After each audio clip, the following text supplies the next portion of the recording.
നമസ്കാരം. കാശ്മീർ അതിർത്തിയിൽ ഭീകരാക്രമണവും വലിയ പ്രശ്നങ്ങളും നടക്കുമ്പോൾ കോൺഗ്രസിനുള്ളിലും വീണ്ടും പൊട്ടിത്തെറിക്കുള്ള ബോംബിട്ട് ശശി തരൂർ രംഗത്തെത്തിയിരിക്കുകയാണ്. KPCC അധ്യക്ഷനുമായി ചൊല്ലിയുള്ള ദിവസങ്ങൾ നീണ്ടുനിന്ന ചർച്ചയ്ക്കും തമ്മിത്തല്ലിനും പരസ്യ ആക്ഷേപങ്ങൾക്കും അറുതി വരുത്തി സണ്ണി ജോസഫിനെ കസേരയിൽ ഇരുത്താനുള്ള അനുവാദം സുധാകരനെ അന്വേഷിച്ച് നേടി ഒരുവിധം രാഹുൽ ഗാന്ധി ദീർഘനിശ്വാസം എടുത്തപ്പോഴാണ് ശശി തരൂർ മോദിയെ പ്രകീർത്തിച്ചുകൊണ്ട് പിന്നെയും രംഗത്തെത്തിയത്. തീരുമ്പോൾ പണി തരാൻ ഞാനെന്താ കുപ്പിൽ നിന്ന് വന്ന ഭൂതമാണോ എന്നാണ് രാഹുൽ ഗാന്ധിയുടെ ചോദ്യം. എങ്ങനെയെങ്കിലും ഒരു വിധത്തിൽ കോൺഗ്രസിലെ പ്രശ്നങ്ങൾ ഒതുക്കി തീർത്തു കൊണ്ടുവരുമ്പോൾ അടുത്ത പ്രശ്നത്തിന് തിരികൊളുത്തും ആരെങ്കിലുമൊക്കെ.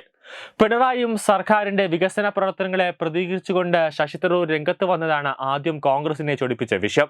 പിണറായി സർക്കാർ സമ്പൂർണ്ണ പരാജയമാണെന്നും വികസന വിരുദ്ധതയാണ് കാഴ്ചവയ്ക്കുന്നതും എന്നും ഘോരം പ്രസംഗിച്ചുകൊണ്ടായിരുന്നു കോൺഗ്രസ് പ്രവർത്തകരുടെ തലയിലേക്ക് ഇടുത്തി പോലെയാണ് ശശി തരൂരിന്റെ പിണറായിയുടെ വികസന പ്രവർത്തനങ്ങളെ മുൻനിർത്തിയുള്ള ലേഖനം എഴുതിയത്.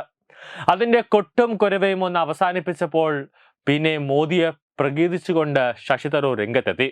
പിന്നെയും പിണറായി സ്തുതി പാടി തരൂർ വീണ്ടും രംഗത്തെത്തി. പഹൽഗാം ഭീകരാക്രമണം ഉണ്ടായപ്പോൾ മുഴുവൻ കോൺഗ്രസ് പ്രവർത്തകരും രാഹുൽ ഗാന്ധി ഉൾപ്പെടെ സുരക്ഷാ വീഴ്ച മുൻനിർത്തി മോദി സർക്കാരിനെ പ്രതിക്കൂട്ടിൽ നിർത്തിയപ്പോൾ അതിന് യോജിച്ച സമയം ഇതല്ല എന്നും കോൺഗ്രസ് പ്രവർത്തകർ കുറച്ചുകൂടി പക്വതയോടെയും ബോധ്യത്തോടെയും കാര്യങ്ങളെ സമീപിക്കണമെന്നും പറഞ്ഞ് ശശി തരൂർ വീണ്ടും ശക്തമായി പ്രതികരിച്ചു. അടുത്ത പ്രശ്നം വിഴിഞ്ഞം തുറമുഖം കമ്മീഷനിങ് ആയിരുന്നു. പ്രതിപക്ഷ നേതാവ് വി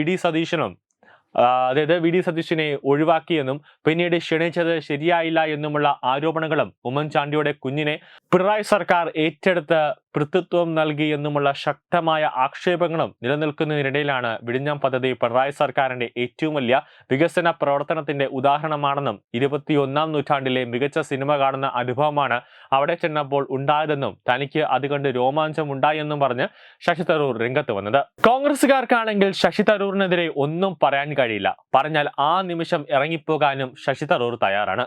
അത് മുന്നേ തന്നെ വ്യക്തമായി പറഞ്ഞിട്ടുള്ളതുമാണ്.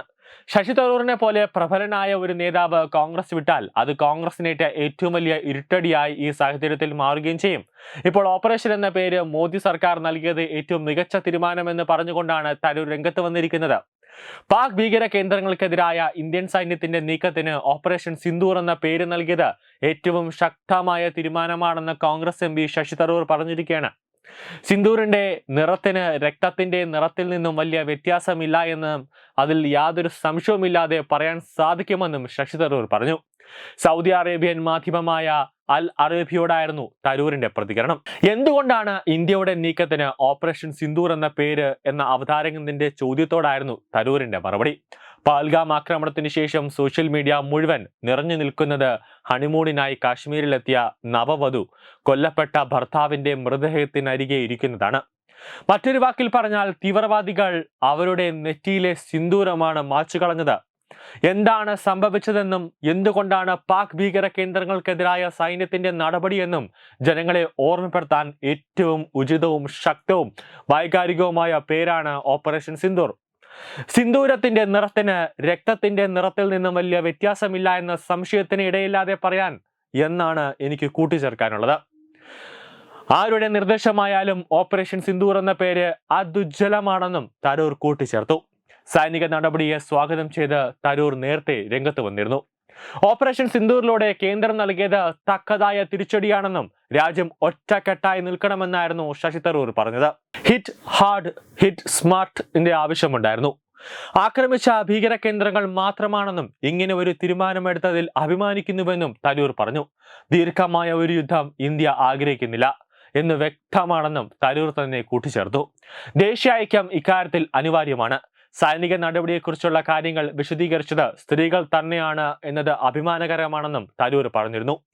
പറഞ്ഞത് കാര്യത്വമാണെങ്കിലും കോൺഗ്രസുകാർക്ക് ഉറപ്പായും ഹാലിളകുമെന്ന കാര്യത്തിൽ യാതൊരു സംശയവുമില്ല. ന്യൂസ് ഡെസ്ക് തത്വമൈ ന്യൂസ്. തുമ്പമൺ ശ്രീ വടക്കുംനാഥൻ ക്ഷേത്രം, അമ്പലക്കടവ്, പത്തനംതിട്ട.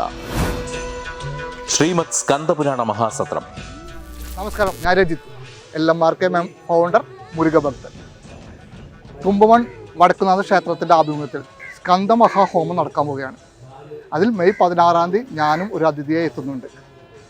കേരളത്തിലും മുരുകഭഗവാന്റെ ഒരു എനർജിയുടെ ഒഴുക്കിൻ്റെ ഒരു തുടക്കം കുറിക്കലായി തന്നെ ഇതിനെ നമുക്ക് കണക്കാക്കുന്നതാണ്.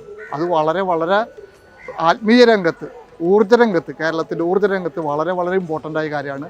അതുകൊണ്ട് ആ ദിവസം നിങ്ങളെല്ലാവരും വന്ന് ആ ഭഗവാന്റെ അനുഗ്രഹം കിട്ടാനും അതിനുവേണ്ടി ശ്രമിക്കണം എന്നുള്ളൊരു ആഗ്രഹത്തിലാണ് ഞാൻ ഈ വീഡിയോ ഇടുന്നത്.